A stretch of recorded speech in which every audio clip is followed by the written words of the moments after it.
کیوں ضروری ہے؟ اللہ کے رسول کا حلیہ پہچاننا اس لیے ضروری ہے تاکہ ہم کفر و شرک سے محمد رسول الله. كتاب الشمائل المحمدية للإمام الترمذي رحمه الله تعالى. كان رسول الله صلى الله عليه وسلم ليس بالطويل البائن ولا بالقصير. حضرت عبداللہ بن عباس نے پکڑ لیا. تم نے خواب دیکھا؟ ہاں. اچھا بتاؤ اللہ کے رسول کا حلیہ کیسے تھا؟ یہ ہم پکڑیں گے اس شمائل کو پڑھنے کے بعد ہر دجال کو پکڑیں گے. ولا بالجعد القطط ولا بالسبط بعثه الله. بسم الله الرحمن الرحيم. إن الحمد لله نحمده ونستعينه ونستغفره ونعوذ بالله من شرور أنفسنا ومن سيئات أعمالنا. من يهده الله فلا مضل له ومن يضلله فلا هادي له وأشهد أن لا إله إلا الله وأشهد أن محمدا عبده ورسوله. يا أيها الذين آمنوا اتقوا الله حق تقاته ولا تموتن إلا وأنتم مسلمون. يا أيها الناس اتقوا ربكم الذي خلقكم من نفس واحدة وخلق منها زوجها وبث منهما رجالا كثيرا ونساء واتقوا الله الذي تساءلون به والأرحام إن الله كان عليكم رقيبا. يا أيها الذين آمنوا اتقوا الله وقولوا قولا سديدا يصلح لكم أعمالكم ويغفر لكم ذنوبكم ومن يطع الله ورسوله فقد فاز فوزا عظيما. أما بعد فإن خير الحديث كتاب الله وخير الهدي هدي محمد صلى الله عليه وسلم وشر الأمور محدثاتها وكل محدثة بدعة وكل بدعة ضلالة وكل ضلالة في النار.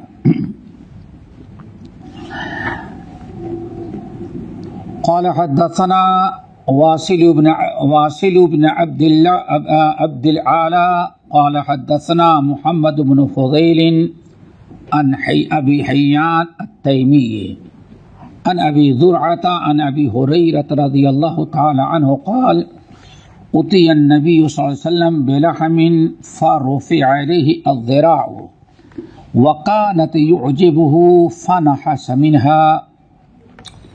محترم حضرات، دینی بھائی اور بہنوں، اس شمائل ترمذی میں نبی علیہ السلام کے کھانے پینے کے ابواب میں بات جو چل رہی تھی اس کی کئی حدیثیں الحمدللہ گزر چکی ہیں کہ نبی علیہ السلام کا سالن کیسے ہوتا تھا. اسی باب کی آج ایک حدیث اور حدیث نمبر 168 یعنی 168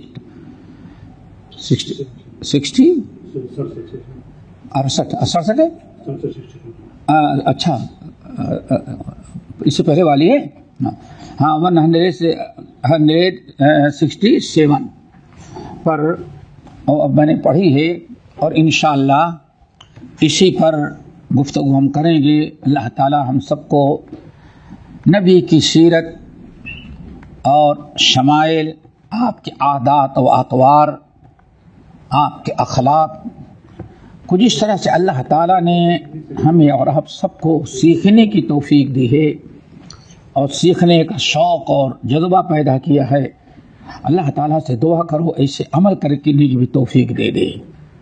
نبی کے اخلاق کو اپنانے، نبی کی سیرت، نبی کی گفتار کردار، آپ کے چال چلن، آپ کے اسوہ کو اپنانے کی بھی توفیق دے دے.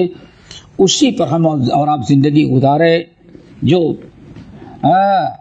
نبی علیہ السلام کی بعثت کا اصل مقصد ہے. حدیث جو میں نے پڑھی ہے اس حدیث کے راوی ہیں مشہور صحابی ابو ہریرہ رضی اللہ تعالی عنہ، جن کے متعلق بار بار تذکرہ آ چکا ہے. کہتے ہیں اتی النبی صلی اللہ علیہ وسلم بلحم، نبی علیہ السلام کی خدمت میں کھانے کے لیے گوشت پیش کیا گیا. لحم آپ کے سامنے پیش کیا گیا. جب گوشت آپ کے سامنے رکھا گیا فَرُفِعَ إِلَيْهِ الذِّرَاعُ، تو آپ کو وہ دستہ پیش کیا گیا.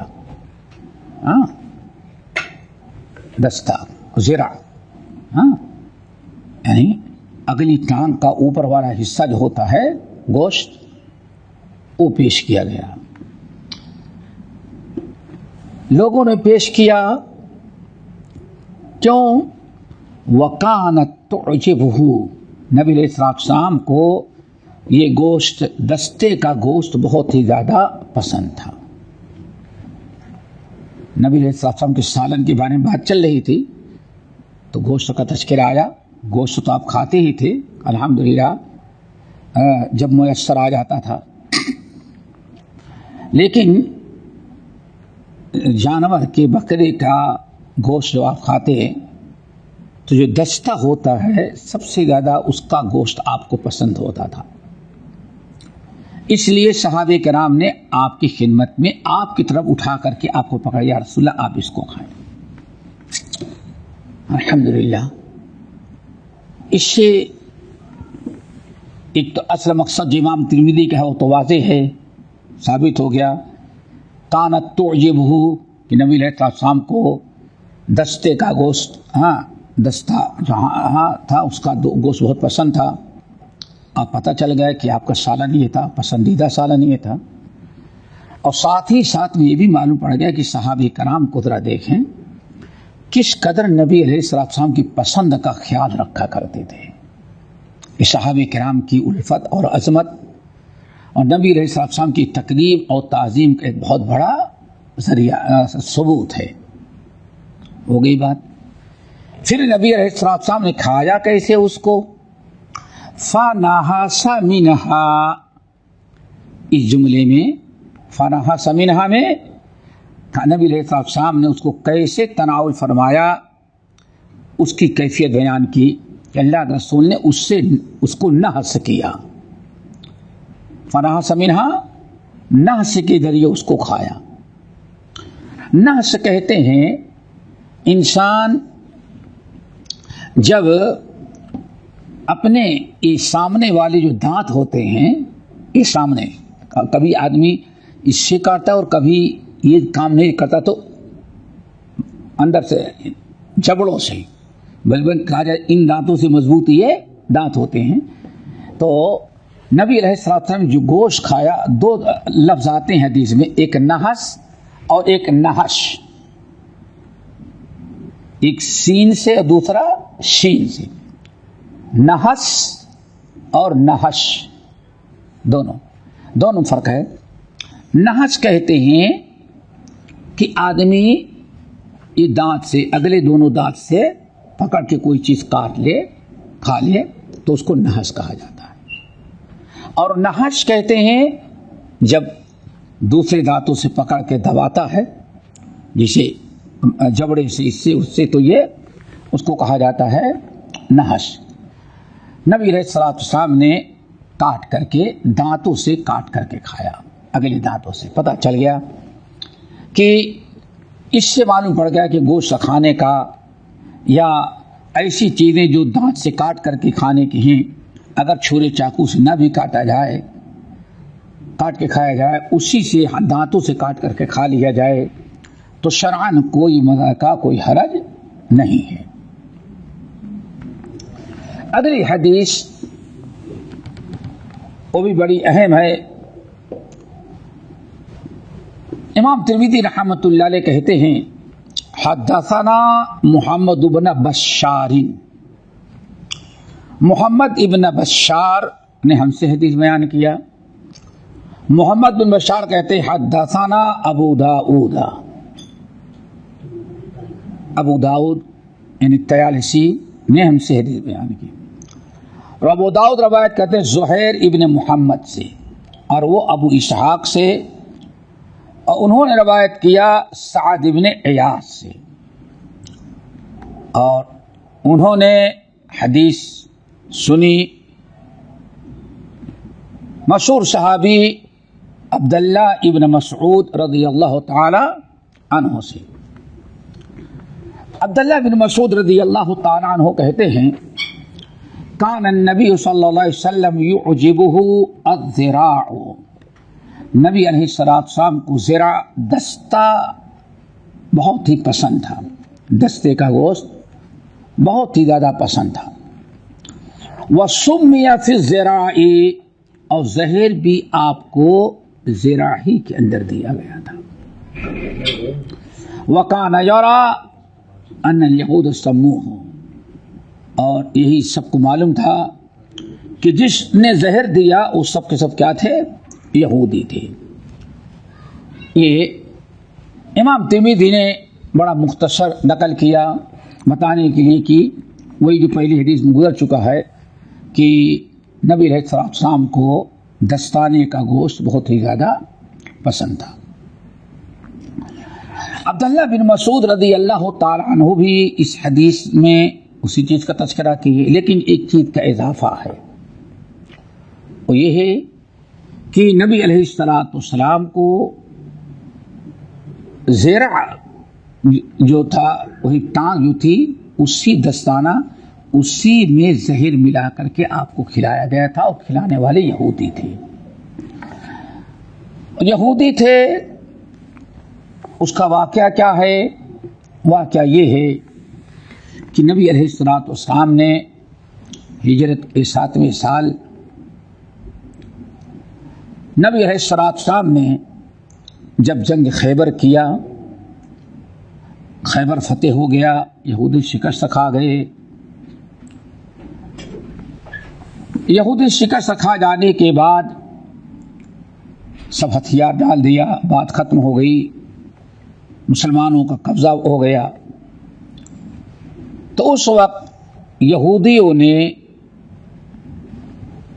ایک عورت کو تیار کیا اور کہا کہ اب تو یہ لوگ فتح پا گئے ہیں، ایسا کرو کہ زہر کھلا کر ان کی دعوت کر دو، اور دعوت کھلا کر کے میں زہر ان کو کھلاؤ اور خود ختم ہو جائیں گے، بس جو ہوگا دیکھا جائے گا۔ نبی علیہ السلام کو قتل کر دینے کی سازش کی، اور اس کے لیے انہوں نے ایک عورت جس کا نام تھا زینب بنت الحارث، زینب بنت الحارث، اس کو تیار کیا۔ اس عورت کو زینب بنت حارث یہودیوں نے اس کو تیار کیا کہ تم کھانا تیار کرو اور یہ زہر گوشت میں ڈال دینا اور دعوت میں کھلا دے، مر جائیں گے، نعوذ باللہ من ذالک۔ یہودیوں کو معلوم تھا کہ نبی علیہ السلام گوشت جو کھاتے ہیں تو دستے کا جو گوشت ہے، دستانہ، دستے کا گوشت بہت ہی زیادہ پسند ہے۔ تو اس یہودی عورت نے اسی دستے میں زہر ڈال کر کے پکائی، اور جب کھانے کا وقت ہوا اس نے دعوت کی، ہمارے یہاں کھانا کھائیں سب، اور لوگ بولے، اور اب سب تو حکم دے کر کے الگ ہو گئے، اب عورت رہے گی سامنے۔ عورت نے دعوت دی، آپ آئیں کھانا کھائیں۔ نبی علیہ السلام جب کھانے کے لیے گئے تو آپ کے ساتھ اور لوگ گئے تھے، جس میں ایک مشہور صحابی تھے بشر ابن البراء رضی اللہ تعالیٰ عنہ، یہ آپ کے ساتھ ساتھ تھے۔ کھانا رکھا وہی دستانہ اس یہودی عورت نے، نبی علیہ السلام جیسے کھائے زبان پر گیا اور آپ کو اللہ نے بتا دیا اور احساس ہو گیا، آپ کو فوراً آپ نے اگل دیا، اندر نہیں گیا۔ لیکن بشر بن برا جو تھے وہ نکل چکے تھے، اور ان کی بدن میں فوراً زہر سرایت کر گیا اور وہ انتقال کر گئے۔ نبی علیہ السلام بچ گئے، آپ وہاں سے اٹھ کر کے چلے آئے۔ اب تو یہی ہے کہ ہاں اس کو قتل کیا جائے، قتل کا کیس ہو گیا۔ نبی علیہ السلام نے یہودیوں کو تو معاف کر دیا تھا، امن دے دیا تھا۔ اس عورت نے جو شیطانی کی، یہودیوں نے اس کو اعلی کار بنایا۔ گرفتار کی گئی اور نبی علیہ الصلوۃ والسلام کے سامنے لائی گئی۔ بشر بن برا تو وفات پا گئے، ان کی تجہیز تکفین ہوئی۔ نبی علیہ الصلوۃ والسلام کے سامنے گرفتار کر کے جب لائی گئی تو پوچھا اس نے کہ ایسی حرکت تم نے کیوں کی؟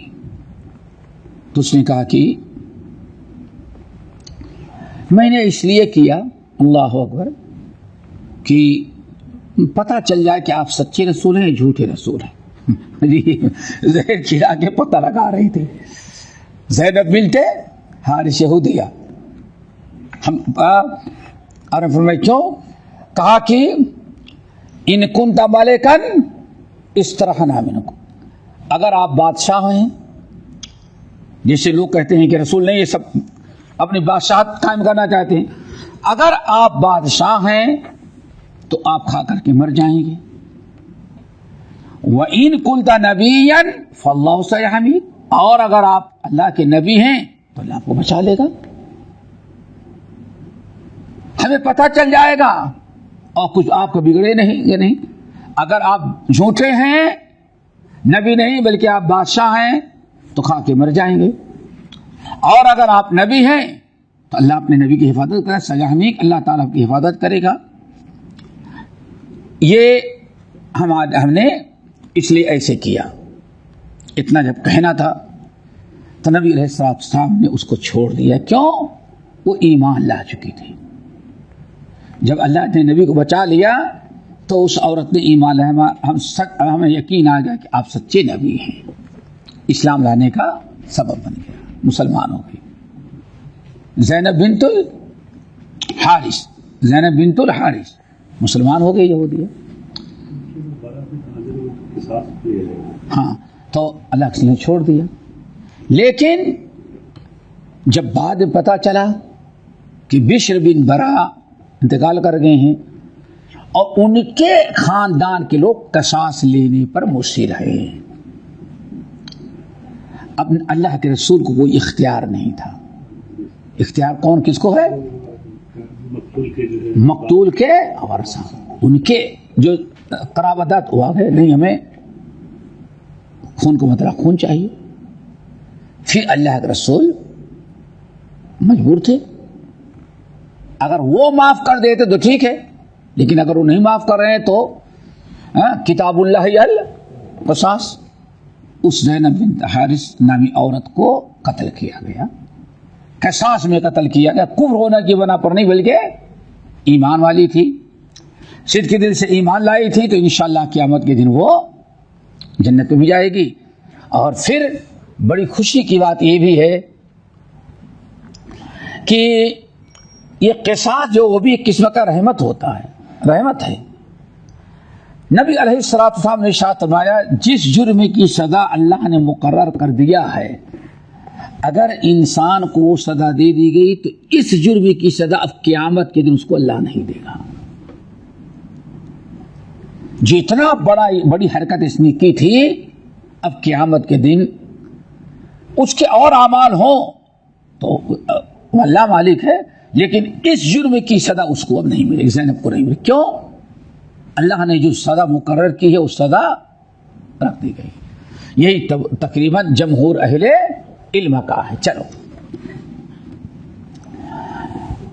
تو حضرت عائشہ، یہ حدیث صحیح بخاری کی جو روایت ہے، صحیح بخاری کی جو حدیث ہے، اس میں اتنا آیا ہے کہ ام المومنین عائشہ رضی اللہ تعالی عنہ فرماتی ہیں کہ نبی علیہ الصلوۃ والسلام کی جان تو بچ گئی تھی، اللہ نے آپ کو بچا لیا، لیکن کہتی ہیں مرض الموت میں نے دیکھا کہ کان نبی صلی اللہ علیہ وسلم یقول فی مرضه الذی مات فیہ یا عائشۃ ما ازال اجد علم الطعام الذی اکلت بخیبر۔ اللہ اکبر۔ عائشہ، اللہ نے تو بچا لیا، لیکن خیبر میں جو زہر آلود گوشت ہم نے چبایا، نگلا تو نہیں، اللہ نے بچا لیا، لیکن اس کی تکلیف آج بھی میں محسوس کر رہا ہوں۔ ہاں، اتنا سخت زہر تھا وہ. آپ نے فرمایا ابھی تک میں اس کی تکلیف برداشت کر رہا ہوں. لیکن کبھی نبی علیہ السلام نے اس عورت کے بارے میں کچھ نہیں کہا. کیوں؟ ایمان لا چکی تھی. اور جب اس نے کہا یا رسول اللہ ہم امتحان لے رہے تھے کہ آپ کا کچھ نہیں بگڑے گا، اگر جھوٹ سچے نبی ہیں تو اللہ تعالیٰ آپ کو بچا لے گا، ہمیں یقین آ گیا آپ نبی ہیں، تو تکلیف کا تذکرہ آپ کرتے تھے. اللہ اکبر. اگلی حدیث بڑی اہم ہے اور ہم سب کے لیے بڑی عبرت و نصیحت کی چیز ہے. امام ترمذی رحمۃ اللہ علیہ کہتے ہیں، اب یہیں سے دیکھو ایک چیز، اللہ کے رسول نے اس کو معاف کیا نا، اللہ کے رسول نے اس کو معاف کیا نا. سوچے آپ لوگ سارے ساتھی ذرا غور کریں. ام المومنین عائشہ رضی اللہ تعالیٰ عنہا سے جب پوچھا گیا کہ عائشہ اللہ کے رسول کے اخلاق کیسے تھے، تو اس میں ایک چیز حضرت عائشہ نے کیا بتایا؟ اللہ کے رسول نے اپنا بدلہ کسی سے نہیں لیا. بڑا سے بڑا ظالم اور بڑا سے بڑا ظلم آپ کے ساتھ کسی نے کیا، لیکن آپ نے اپنی ذات کے لیے بدلہ کبھی نہیں لیا. ایسے موقع پر ایک روشن دلیل ہے کہ دیکھیں اللہ کے رسول نے فرما رہے عائشہ آج بھی وہ تکلیف محسوس ہوتی ہے، لیکن اس کے باوجود آپ نے اس کو معاف کیا. یہ آپ کا ریکارڈ رہا. کبھی آپ نے اللہ تعالیٰ کے لیے تو آپ نے قصاص لیا، اللہ تعالیٰ کا حق تھا، لیکن اپنے لیے آپ نے کبھی کسی سے بدلہ نہیں لیا. قال حدثنا محمد بن بشار قال حدثنا مسلم بن ابراہیم قال حدثنا ابان بن یزید عن قتادہ عن شہر بن حوشب عن ابی عبید قال طبخت للنبي صلی اللہ علیہ وسلم کدرا وقد كان يعجبه الذراع فناولته الذراع ثم قال ناولني الذراع فناولته ثم قال ناولني الذراع قلت يا رسول الله وكم للشاة من ذراع قال والذي نفسي بيده لو سكت لناولتني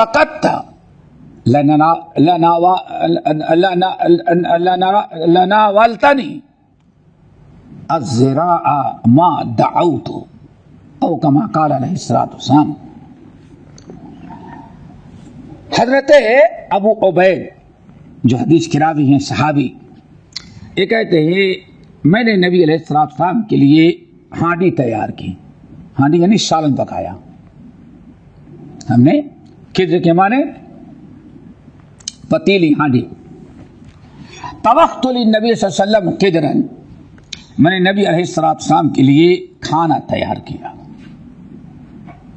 گوشت بنایا. نبی علیہ السلام وقت مقررہ پر آ گئے کھانے کے لیے، دعوت دیا اور وقت مقررہ پر نبی علیہ السلام تشریف لائے.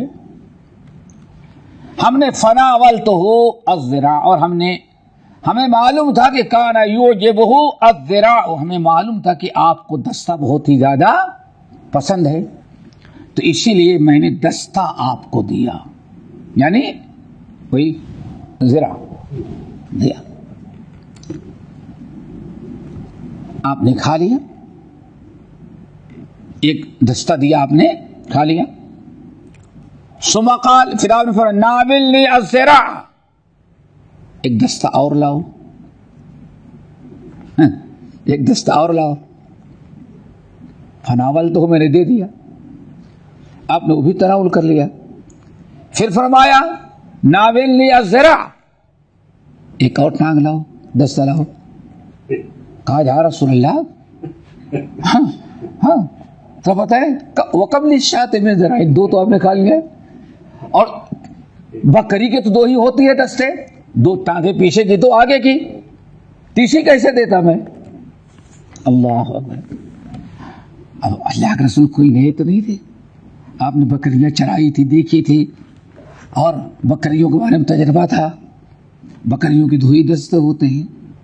لیکن یہی ہے، انسان اگر اپنے ایمان کی سلامتی چاہتا ہے، ایمان کی سلامتی، یقین کی سلامتی، تو اللہ کے رسول جو کچھ کہہ دیں اب اس کو ریسرچ نہ کرو، نہیں کیوں کہا ایسے، نہیں سمجھ ہوتا ہے نا۔ آج کیا کہتے ہیں، کیا بھائی ٹھیک ہے، اس کی لاجک کیا ہے، یہ لاجک بولتے کیا کہتے ہیں، لاجک پوچھتے ہیں، ٹھیک ہے تو ہے لیکن لاجک کیا ہے اس کی؟ اب ان کی لاجک کے مطابق تو ٹھیک ہے، ورنہ کیا کہیں گے؟ تو یہ کیسے ہو سکتا ہے کہ لاجک کے خلاف اللہ رسول بات کریں، حدیث کا انکار کر دیں؟ یہی فرق ہے۔ نبی علیہ الصلوۃ والسلام بکریاں چراتے تھے، جانتے تھے 2 ہی ہے، لیکن اس کے باوجود آپ نے مانگا ناول یا ذرا ایک اور لاؤ، انہوں نے دینے سے انکار کیا، اور کہا انکار کیا، اللہ سے 2 ہی تو ہوتی ہیں، تیسری کہاں سے ملے گی؟ تو اللہ تعالیٰ نے کیا فرمایا؟ والذی نفسی بیدہ، اس ذات کی قسم جس کے قبضے میں میری جان ہے، جس کے ہاتھ میں میری جان ہے، لو سکتا، اگر تم بحث کرنے کی بجائے، یہ جو بحث تم نے شروع کر دی، اللہ رسول 2 ہی تو ہوتے ہیں، لو سکتا، اگر تم خاموشی سے میری بات مانتے اور پتیلے میں ہاتھ ڈالتے تو اللہ تعالیٰ تم کو 1 ذرا اور دے دیتا۔ یہ ہے اللہ کے رسول کی اطاعت کا مقام، مرتبہ، اور یہی آج امت نے چھوڑ دیا ہے۔ سب سے بڑی خیر کی چیز کیا ہے؟ اللہ کے رسول نے جو کہا آسانی سے قبول کر لے، ان نبی کی بات اپنے سے نہیں کہتے، اب اپنی لاجک، اپنی عقل کے گھوڑے نہ دوڑائیں، وہاں تک آپ پہنچ نہیں سکتے جہاں تک اللہ۔ آپ ذرا سوچیں، یہ آداب طالب میں سے ہے، بہت سارے طالب حجت بازی کرنے لگتے ہیں نا، ہاں کوئی چیز سمجھ میں نہیں آ رہی ہے اس کو عالم سے پوچھیں کہ استاد بات سمجھ نہیں آئی، کوئی درس رہا، کوئی واضح و نصیحت کر رہا ہے، نہیں آپ نے ایسا کیوں، کیسے یہ ہوتا ہے نا، آپ نے ایسے کیوں کہہ دیا، نہیں، یہ بڑی بے ادبی ہے، چوچلا نہیں ہونا چاہیے۔ اگر آپ کے سمجھ میں نہیں آئے تو 10 مرتبہ سمجھیں، نیت سمجھنے کی ہو، حجت بازی اور بحث کی نہ ہو، یہ بہت بڑی چیز ہے۔ بلکہ بہت سارے اہل علم کہتے ہیں علم کی محرومی کے ایک بہت بڑا سبب یہ ہے استاد سے بلا وجہ بحث کرنا، حجت بازی کرنا، علماء سے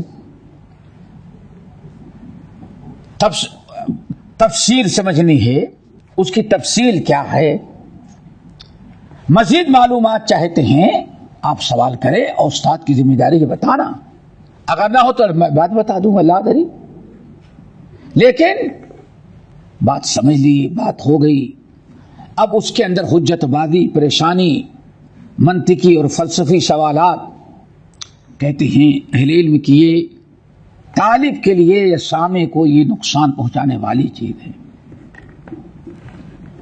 ایسے سے بہترین مثال ہے حضرت موسیٰ اور خضر کی، 3 سوالات کی، دیکھا آپ نے، پوری حدیث بخاری کی پڑھ ڈالیں، اور پھر قرآن کی تفسیر۔ جب موسیٰ کلیم اللہ کو اللہ نے فرمایا، موسیٰ کلیم اللہ نے کہا ہاں ایک بندہ ہے جس کو میں نے وہ علم دیا ہے جو آپ کو نہیں دیا ہے، وفوق کل ذی علم علیم۔ موسیٰ کلیم اللہ فوراً، اللہ پھر میں اس سے کیسے مل سکتا ہوں، اس سے کیسے علم حاصل، کہاں ملے گا؟ دیکھیں یہ علم حاصل کرنے کے شوق، جذبہ، نبی اور پیغمبر، اور ہم کیا کہتے ہیں، نہیں ہم نے تو سب سن لیا ہے، ہمیں سب معلوم ہے.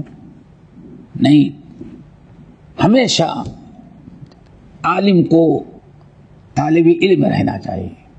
ہمیشہ اپنے علم کو اپنے آپ کو نہ سمجھے کہ ہاں سب سے بڑا عالم ہے. نہیں، آپ دوسرے علماء کے علوم سے فائدہ اٹھائیں. اللہ اکبر.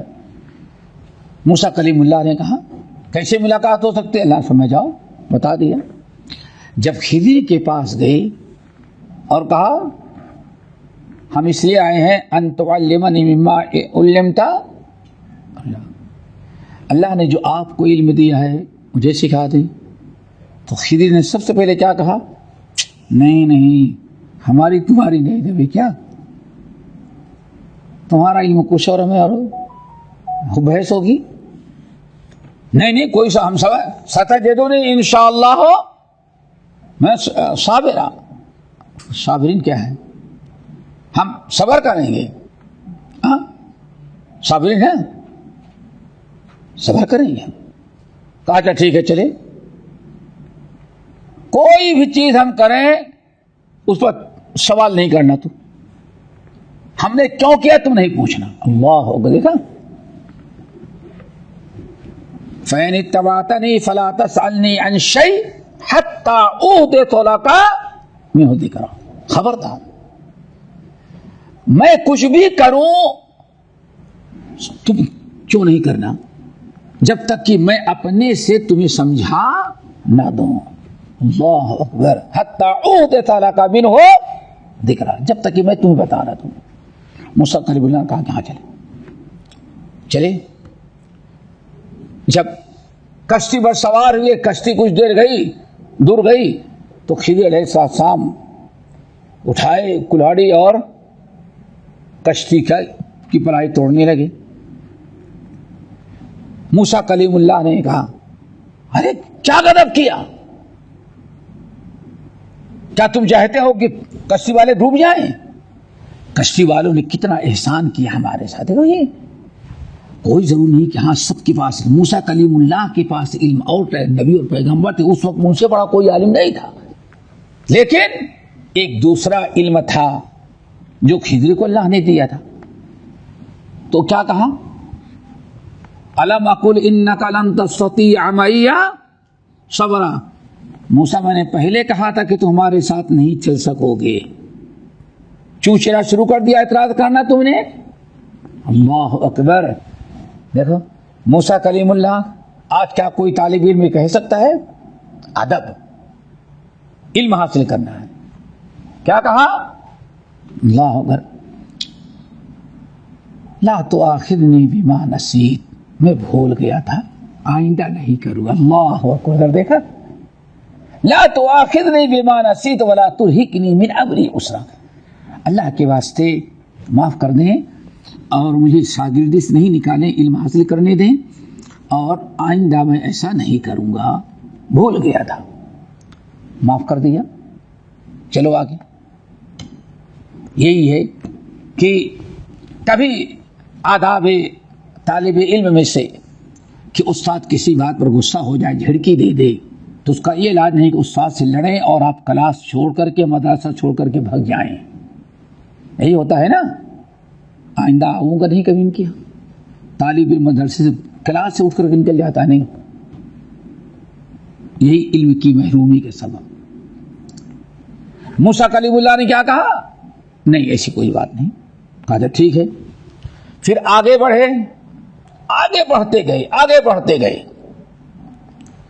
جب آگے گئے کشتی سے اترے تو جیسے گاؤں میں شامل ہوئے، ہاں سے کیا ہوا؟ فَلَقِيَ غُلَامًا فَقَتَلَهُ. بہت سارے بچے کھیل رہے تھے، ایک بڑا خوبصورت بچہ نکلا، اس کو مار ڈالا، قتل کر دیا. پھر خضر نے کہا، وہاں موسیٰ نے کہا اقتلت نفسا زکیۃ بغیر نفس لقد جئت شیئا نکرا. ارے خضر اللہ تعالیٰ سے ڈرو، معصوم بچے کو تم نے قتل کر ڈالا. اب موسیٰ علیہ السلام کیسے برداشت کرتے قتل کے کیسے؟ ارے بچے نے کیا بگاڑا تھا؟ قتلت نفسا زکیۃ بغیر نفس لقد جئت شیئا نکرا. بہت بڑا منکر تم نے کر ڈالا. خضر نے کیا کہا؟ الم اقل لک انک لن تستطیع معی صبرا. کیا کہا؟ اچھا اتنا سب کچھ ہونے کے باوجود بھی علم حاصل کرنا ہے استاد سے. بھائی ہم اتنی جھٹکی نہیں برداشت کر سکتے آپ کی. اللہ آج نہیں قیامت تک کے لوگوں کو سوچنا چاہیے کہ یہ آج یہی کا آداب ختم ہو گئے نا. موسیٰ کلیم اللہ کیا کہتے ہیں؟ اچھا ٹھیک ہے غلطی ہو گئی. ان سألتک عن شیء بعد فلا تسألنی. اچھا ایک مرتبہ اور معاف کر دیں, اس کے بعد اگر میں سوال کروں گا تو آپ بھگا دیجیے گا, ہم کو پھر نہیں پڑھائیں گے, انکار کر دیا, میں واپس چلا جاؤں. اللہ دیکھا کہتے ہیں امام نسائی قصہ بتایا تھا نا, امام نسائی کی قصہ سنایا تھا, ہم غصہ آ گیا, استاد نے نکال دیا, چلے جاؤ ہمارے یہاں سے, بھاگو جاؤ, اٹھو. امام نسائی اٹھ گئے, لیکن علم حاصل کرنا تھا تو ساتھیوں سے مشورہ کیے, درخت کے آڑ میں بیٹھ کر کے سنتے تو استاد کو پتہ نہ چلے. دیکھو موسیٰ کلیم اللہ نے کیا کہا, نہیں آئندہ سوال نہیں کروں گا. ان سألتک عن شیء بعد فلا تصاحبنی. ایک مرتبہ اور معاف کر دیں, آئندہ سوال کروں گا تو آپ اپنے شاگرد سے نکال دیجیے. اللہ معاف کر دیا. پھر آگے بڑھے, ایک گاؤں میں داخل ہوئے, گاؤں والوں سے کہا بھائی ہم لوگ رات کو رکنا چاہتے ہیں, تو ہمارے کھانے پینے کا انتظام کر دو. یہ سب کون گاؤں والوں سے بات کر رہا تھا؟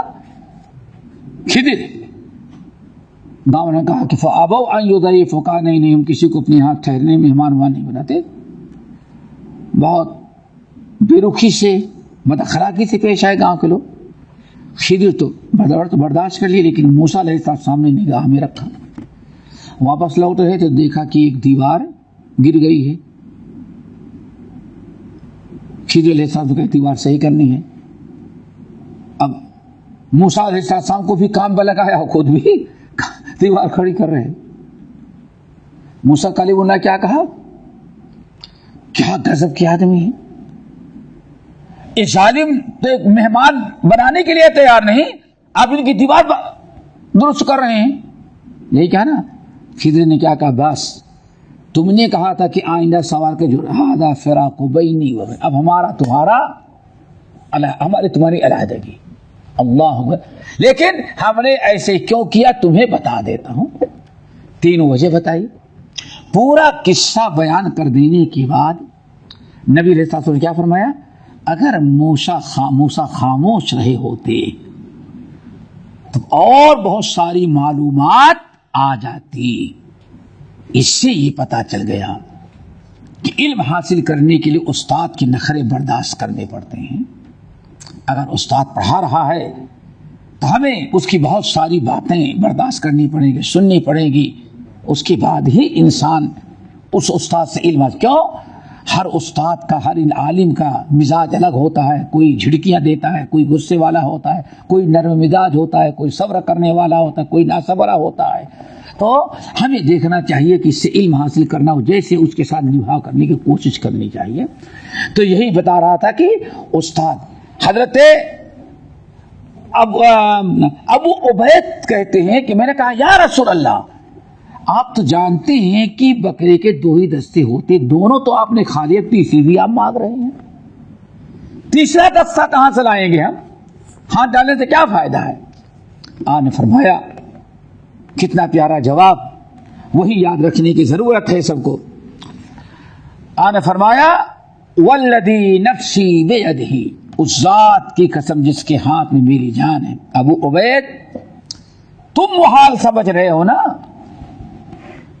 اللہ کی قسم جس کے ہاتھ میں میری جان ہے, اگر میں نے تم سے کہا کہ ناولنی الذراع, اور ایک دستہ نکالو, اگر تم خاموش رہتے, لو سکتا, اگر تم خاموش رہتے اور میری ضرورت, میری بات پر عمل کرنے کے لیے اس پتیلی میں اپنا ہاتھ ڈالتے, تو اللہ کی قسم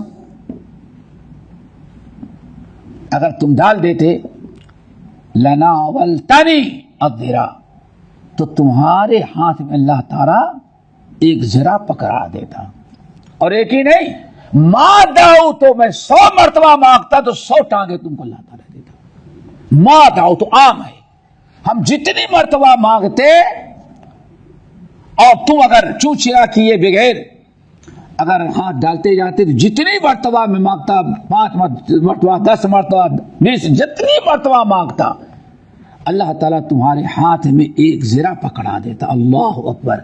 ایک نبی علیہ السلام کا ایک معجزہ یہاں تو ہی ہے، لیکن ایک بہت بڑی چیز سمجھ میں کیا آئی کہ اللہ اس کے رسول جیسے حکم دیں ہماری عقل قبول کرے یا نہ کرے، ہماری آج کہتے ہیں ہمارا نالج اس کا ساتھ دے یا نہ دے، گرچہ ہمارے نگاہ میں عقل کے خلاف ہو، ناممکن ہو، تو آپ سوچیں کہ اللہ کے رسول مانگ رہے ہیں تو ہمیں کسی ناممکن یا کسی مشکل چیز کو ناممکن اور مشکل نہیں سمجھنا چاہیے، جو کچھ اللہ اس کے رسول نے حکم دیا کر ڈالا چاہیے، اور یہی دین پر قائم رہنے کی ایک بہت بڑا سبب ہے۔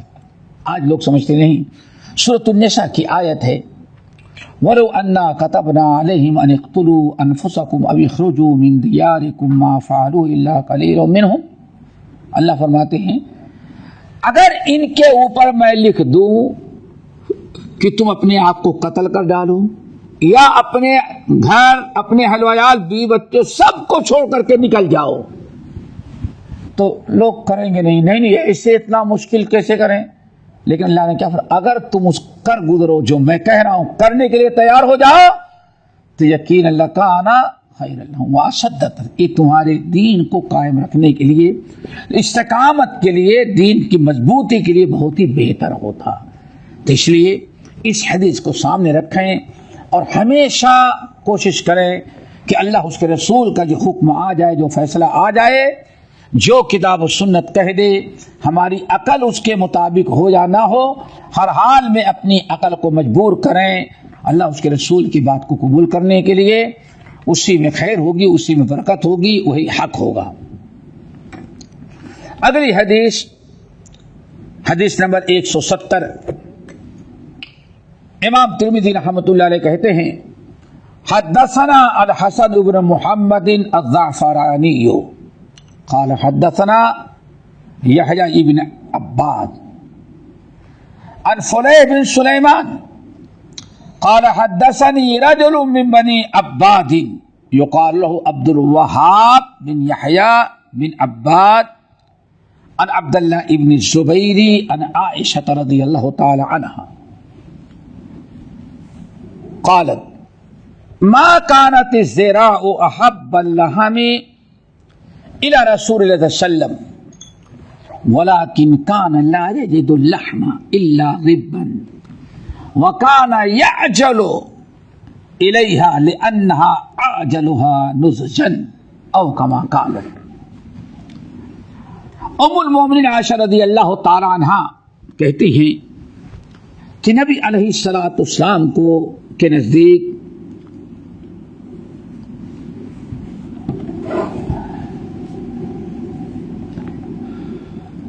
دستے کا ہاتھ کوئی زیادہ محبوب نہیں تھا۔ ابھی جتنی حدیث گزری ہیں سبھی کیا تھا؟ محبوب تھا۔ حضرت عائشہ اس کا انکار کر رہی ہیں، سمجھیے نا، کہتے ہیں کہ نبی علیہ الصلوۃ والسلام کو یہ دستہ کوئی دستہ ہی محبوب نہیں تھا، وَلَكِنَّهُ كَانَ لَا يَجِدُ اللَّحْمَ، لیکن گوشت ملتا کہاں تھا اللہ کے رسول کو؟ إِلَّا غِبًّا، کبھی کبھار، کوئی ڈیلی تو نہیں ملتا تھا، کبھی کبھار ملتا تھا۔ وَكَانَ يَعْجَلُ إِلَيْهَا، اور نبی علیہ السلام اس گوشت کو جلدی جب کھانا چاہتے تھے تو سب سے نرم اور سب سے جلدی پکنے والا گوشت جو ہوتا ہے وہ کیا ہوتا ہے؟ زیرہ کا ہوتا تھا۔ اسی لیے نبی علیہ السلام کی جلدی کھانا مل جائے اس لیے آپ اس کو پسند کرتے تھے۔ بظاہر یہ حدیث پہلی جتنی احادیث گزری ہے ان کے یہ متضاد ہے، تعارض ہے دونوں حدیثوں. کیا کہتے ہیں؟ متعارض، یہ دو حدیثوں آپس میں ٹکراؤ نہیں کہتے بلکہ متعارض کہتے ہیں. دونوں حدیثوں میں اختلاف ہے. اس سے پہلی جتنی حدیثیں گزری سب یہی کہ اللہ کے رسول کو بہت ہی زیادہ پسند تھا دستار. اور ایسا کہ نہیں ایسا نہیں کہ اللہ کے رسول کو پسند کرتے تھے، بلکہ پسند اس لیے کرتے تھے چونکہ وہ جلدی پک جاتا ہے اور جلدی کھانے کو مل جاتا تھا، اسی لیے. ورنہ اللہ کے رسول کو گوشت کہاں ملتا تھا؟ ہم لوگوں کبھی کبھار مل جاتا تھا. تو اس کا دو جواب اہل علم نے دیا ہے، اس کو اچھی طرح سے سمجھیں. ایک تو یہ ہے کہ یہ حدیث جو ہے، کون سی حدیث؟ اچھا سند میں دیکھیں، اس میں ایک راوی ہیں فلیج ابن سلیمان. سلیمان، فلیج بن سلیمان ہے نا، یہ باتفاق محدثین ضعیف ہیں، لیس بالقوی، یہ ثقہ راوی نہیں. آ گئی بات سمجھ میں؟ اور پہلی جتنی حدیثیں ہیں سب کے سب کیا ہیں؟ وہ صحیح ہیں. تعارض کے لیے دونوں کا صحیح ہونا ضروری ہے. ایک حدیث عائشہ کی ہے، سند کے اعتبار سے وہ بھی ضعیف، اور ادھر کئی حدیثیں گزر چکی ہیں نا، اور سب کی سند صحیح ہے. تو اس لیے یہ حدیث قابل حجت نہیں ہے. اس کو دلیل بنا کر کے ہمیں نہیں کہہ سکتے کہ نبی علیہ السلام کو سارا گوشت پسند تھا، صرف کوئی دستے کی خصوصیت نہیں ہے. آئی بات سمجھیں؟ وہ یہ حدیث ضعیف ہے، اور ان حدیثوں پر عمل کریں گے کہ واقعی نبی علیہ السلام کان یحب الزراع، نبی علیہ السلام کو سب سے زیادہ پسند جو گوشت تھا وہ کہاں کا تھا؟ دستے کا تھا. ایک چیز تو یہ ہے. اسی طرح سے ایک دوسرے راوی اور ہیں عبد الوہاب بن یحییٰ. عبد الوہاب بن یحییٰ وہ بھی سند کے اعتبار سے ضعیف ہیں، ثقہ نہیں. کتنے راوی ہو گئے؟ دو. یعنی ام المومنین عائشہ رضی اللہ تعالی عنہ والی روایت میں دو ایسے راوی ہیں جو دونوں ضعیف ہیں، اس لیے حدیث ضعیف ہے. احادیث صحیحہ کے مقابلے میں اس کو قبول نہیں کیا جائے گا. ہو گئی بات؟ ایک جواب دیے. ایک دوسرا جواب اور ہے، وہ یہ ہے کہ ام المومنین عائشہ رضی اللہ تعالی عنہ کے فرمانے کا مطلب کہ گوشت پسند نہیں تھا، اور ان روایتوں میں جو ہے گوشت پسند تھا. حضرت عائشہ یہ وضاحت کرنا چاہتے ہیں کہ جیسے دنیاوی چیزوں میں انسان جو کھانے پینے کا حریص ہوتا ہے اس کو کوئی نہ کوئی چیز کیا ہوتی ہے؟ بڑی پسند. تو نبی علیہ السلام کو دنیاوی طور پر یہ نہیں تھا کہ ہاں وہی ہم کو ملے، نہیں، بلکہ یہ شرعی طور پر کوئی ایسی چیز نہیں تھی، بلکہ مسئلہ یہ تھا کہ فطری طور پر انسان کی فطرت میں ہوتی کوئی چیز اچھی لگے. جیسے اللہ کے رسول کو خوشبو فطری طور پر تھی، عورتوں کی محبت، سمجھ گئے نا؟ تو جیسے اللہ تعالی نے آپ کی فطرت میں رکھا تھا اس گوشت کو زیادہ، اور اس کی وجہ کہتے ہیں کہ نرم ہوتا ہے، کہتے ہیں اس میں ریشہ بہت کم ہوتا ہے، کھانے میں لذیذ ہوتا ہے. تو مختلف وجوہات ہیں. بہرحال مین چیزیں حدیث صحیح نہیں ہیں. اگلی حدیث، قال حدثنا محمود بن غیلان قال حدثنا ابو احمد قال حدثنا مشعر قال سمعت شيخا من فهم قال سمعت عبد الله ابن جعفر يقول سمعت رسول الله صلى الله عليه وسلم سمعت رسول اللہ صلی اللہ علیہ وسلم یقول ان اطیب اللحم لحم الظہر. یہ دوسری حدیث ہے جو پہلی احادیث کے تھوڑے سی مخالف ہے.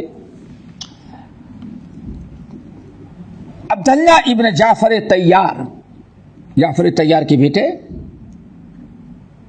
جعفر طیار نبی علیہ السلام کے چچا داد بھائی تھے نا، تو یہ بھتیجے ہی اللہ رسول کے بھتیجے لگے نا. عبداللہ ابن جعفر کہتے ہیں سمعت رسول اللہ صلی اللہ علیہ وسلم یقول ان اطیب اللحم لحم الظہر. عبداللہ بن جعفر کہتے ہیں میں نے نبی علیہ السلام کو فرماتے ہوئے سنا ان اطیب اللحم لحم الظہر، سب سے زیادہ لذیذ اور مزیدار گوشت جو ہوتا ہے وہ پیٹھ کا ہوتا ہے. پیٹھ کا کبھی خیال کی ہے؟ پیٹھ پر جو ہڈی ہوتی ہے لمبی، اس پر جو گوشت رہتا ہے ذرا دیکھیں آسانی سے نکل جاتا ہے اور تھوڑا تھوڑا ہوتا ہے تو اور بہت ہی نرم ہوتا ہے، نہ اس میں چربی ہوتی ہے، نہ ہڈی ہوتی ہے، نہ ریشہ ہوتا ہے.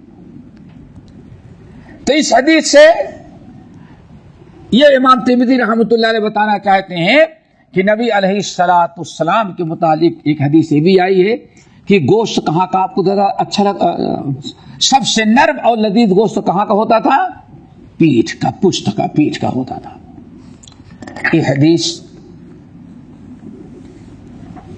بظاہر یعنی یہ بھی ہو سکتا ہے کہ اللہ کے رسول کو وہ بھی پسند ہے، یہ بھی پسند ہے. جانتے ہیں کہ ایک آدمی گوشت کھاتا ہے، اچھا یہاں والا نہیں تو یہاں والا دے دو، تو یہ تجربے کی چیز ہوتی ہے، اپنی اپنی پسند کی. نمبر 2، یہ حدیث بھی جو آئی ہوئی ہے، یہ حدیث بھی ان المحدثین ضعیف سمجھی جاتی ہے. کون؟ یہ بھی ضعیف سمجھی جاتی ہے، اس لیے اس پر بھی ابھی عمل کیا ہے؟ شوق کی چیز ہے. نبی علیہ السلام کے شمائل پڑھ رہے ہیں کہ نبی علیہ السلام کو یہ چیز پسند تھی، یہ چیز پسند تھی، تو یہ کہہ سکتے ہیں کہ جس طرح سے دستہ کا گوشت آپ کو پسند تھا، بعض روایتوں میں آیا ہوا ہے متکلم فی سند کے ساتھ، ضعیف سند کے ساتھ، کہ نبی علیہ السلام فرماتے تھے کہ پیٹھ کا گوشت بھی بہت ہی لذیذ اور بہتر ہوتا ہے. تو اس طرح سے آپ کہہ سکتے ہیں اس میں کوئی مذاق کا کوئی حرج نہیں ہے. یہ چند حدیث اس طرح سے گزری ہی ہے.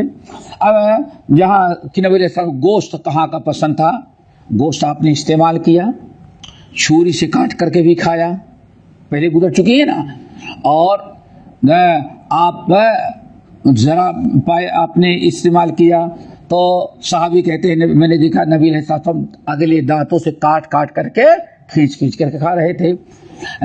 کھانے کا طریقہ بھی معلوم پڑ گیا، اور یہ بھی معلوم پڑ گیا کہ آپ کے بہترین سالن اور کھانوں میں سے کیا تھا؟ ایک گوشت تھا. اللہ تعالی ہم سب کو مل کے توفیق نصیب فرمائے. ابھی اس باب کی کچھ حدیثیں رہ گئی ہیں جن کا تذکرہ انشاءاللہ اگلے درس میں آئے گا. اللہ تعالی ہم سب کو نبی کی سیرت اور سنت اور شمائل پڑھنے اور سیکھنے کے ساتھ عمل کی توفیق نصیب فرمائے. اقول قولی ھذا واستغفر اللہ من کل ذنب واتوب الیہ. ہمارے چینل کو سبسکرائب کیجیے اور بیل آئیکن کو دبانا نہ بھولیے تاکہ آپ کو نئی ویڈیو برابر ملتی رہیں. لائک اور شیئر کرنا نہ بھولیے.